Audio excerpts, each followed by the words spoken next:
How to create a personal budget that gives you freedom. 78% of Americans live paycheck to paycheck.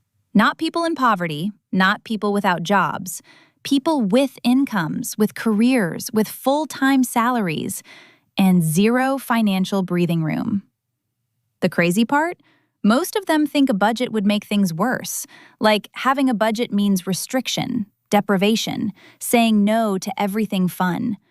But what if that's completely backwards? What if a personal budget is actually the one thing standing between you and total financial freedom? Let's be honest about what's really happening here. You make money, the money comes in, and somehow it disappears. You check your bank account on the 23rd of the month and you're already wondering how you're going to make it to payday. Sound familiar? The average American household spends over $1,000 per year on subscriptions alone. Gym memberships they don't use, streaming services running in the background, apps that charge quietly every single month. And nobody knows, because nobody's watching. Here's the thing that stings. It's not that you're irresponsible. It's not that you're bad with money. It's that nobody taught you how to actually manage it. You were handed a paycheck and told, good luck. And without a system, you're just guessing every single month. And the cost of guessing is enormous. Americans carry an average of $6,000 in credit card debt. The average monthly interest payment on that debt? Over $150. That's money flying out of your account every month and buying you absolutely nothing. The worst part is the feeling. That low-grade anxiety that follows you everywhere. That slight panic when an unexpected expense hits. That embarrassment when you can't say yes to something you really want. A trip, a dinner, a moment.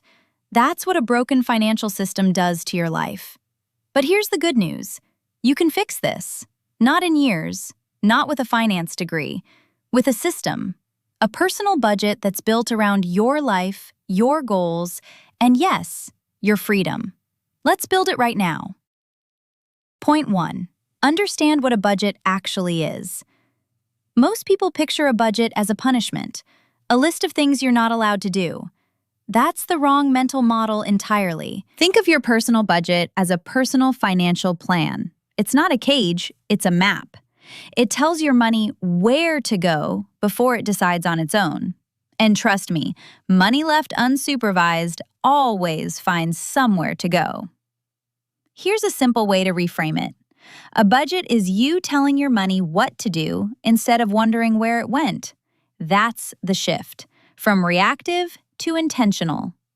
When you create a personal budget that works, you're not cutting joy out of your life. You're funding the things that actually matter to you. Travel, family, security, freedom. You're just stopping the money leaks first.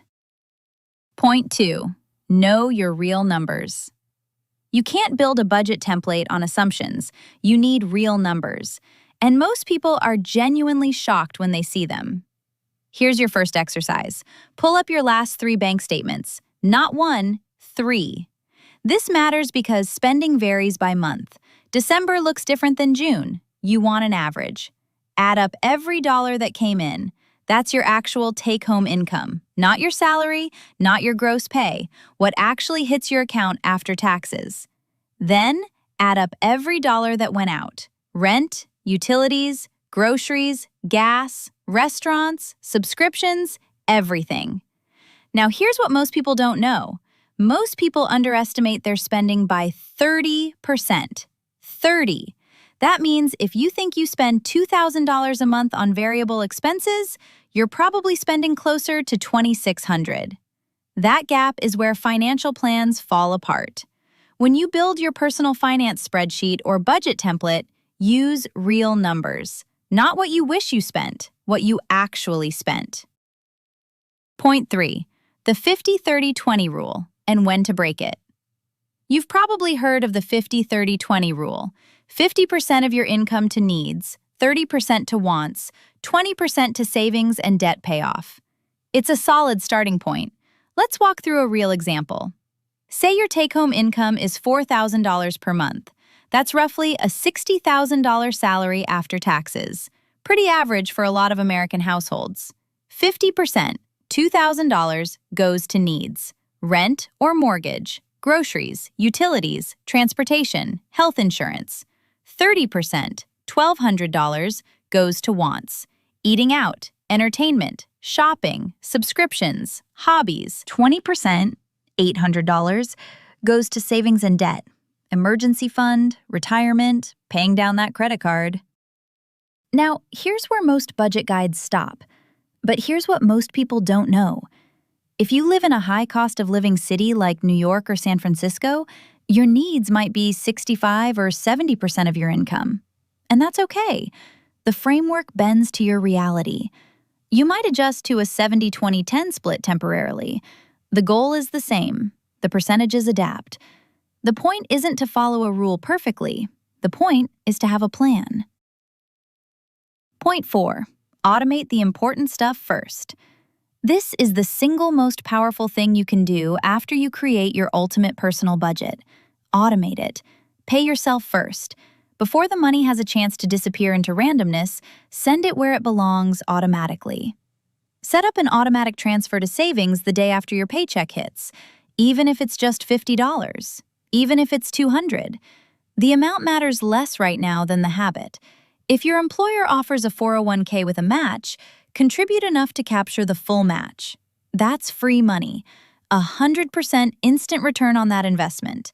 There is nothing in the stock market that guarantees that. Set your bills to autopay. Rent, utilities, minimum payments on any debt, automate it all. Here's why this works. Humans are terrible at making the right decision when they're tired, stressed, or hungry, which is basically always. Automation removes the decision entirely. The right thing just happens. A concrete example.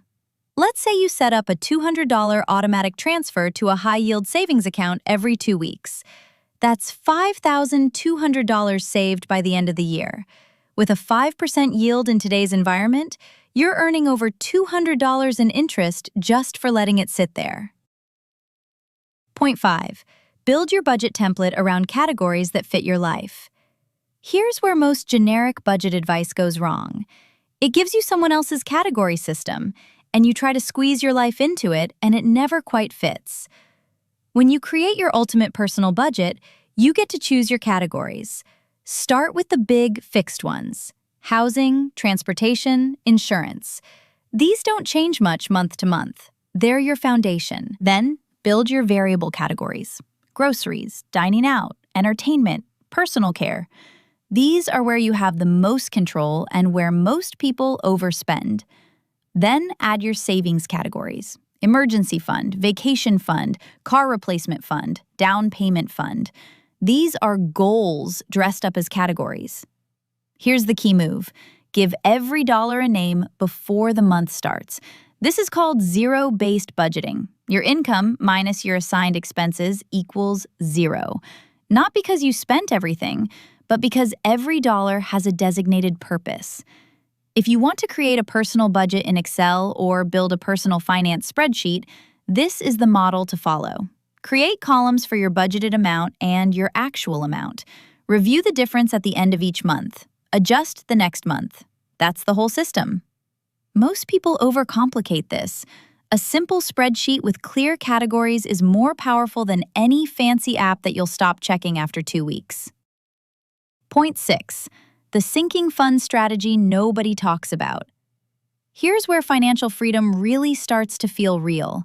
Most people budget for the predictable monthly stuff, but then December hits and suddenly there's $700 in Christmas gifts, or the car registration is due, or the annual insurance premium lands in your inbox, and boom, the budget explodes. These aren't surprise expenses, they're just annual ones, and the solution is sinking funds. A sinking fund is money you set aside every month for a known future expense. Here's the math. Let's say you spend $1,200 on Christmas every year. Divide that by 12. That's $100 per month. You budget $100 every single month into a Christmas sinking fund. By December, it's already there. No stress, no credit card charge, no financial hangover in January. Do this for every irregular expense: car maintenance, vacation, annual subscriptions, medical copays. Each one gets its own mini savings bucket. Here's what most people don't know. This single strategy eliminates the majority of budget-breaking surprises. Because the truth is, most surprises aren't surprises at all. They're predictable expenses you just forgot to plan for. Point 7. Review, adjust, and make it work long-term. A budget is not a set-it-and-forget-it document. It's a living thing. Your income changes. Your life changes. Your priorities change. Your budget needs to keep up. Schedule a monthly budget review. 15 minutes. That's it. Look at what you planned versus what actually happened. Ask yourself 2 questions. Where did I go over? Why? Not to beat yourself up, to learn the pattern. Maybe you always go over on groceries, so you raise the grocery budget and lower the dining out budget. Maybe you set an aggressive savings goal that's stressing you out. You dial it back 10% and build up gradually. The goal of a personal financial plan isn't perfection, it's consistency. Showing up every month, making small adjustments, staying connected to where your money is going. Here's the long game view. People who consistently follow a budget retire earlier. They carry less debt.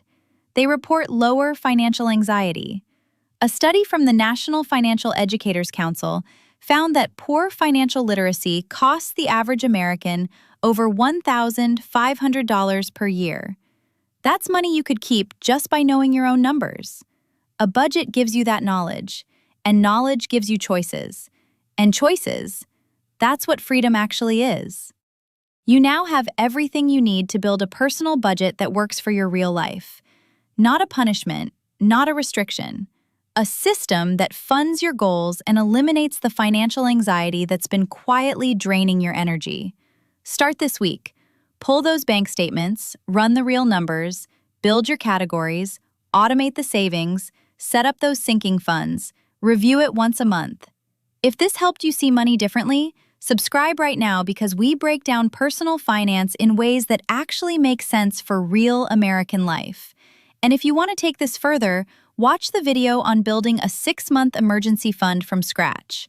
It's the natural next step after you build your budget, and it will change how safe you feel every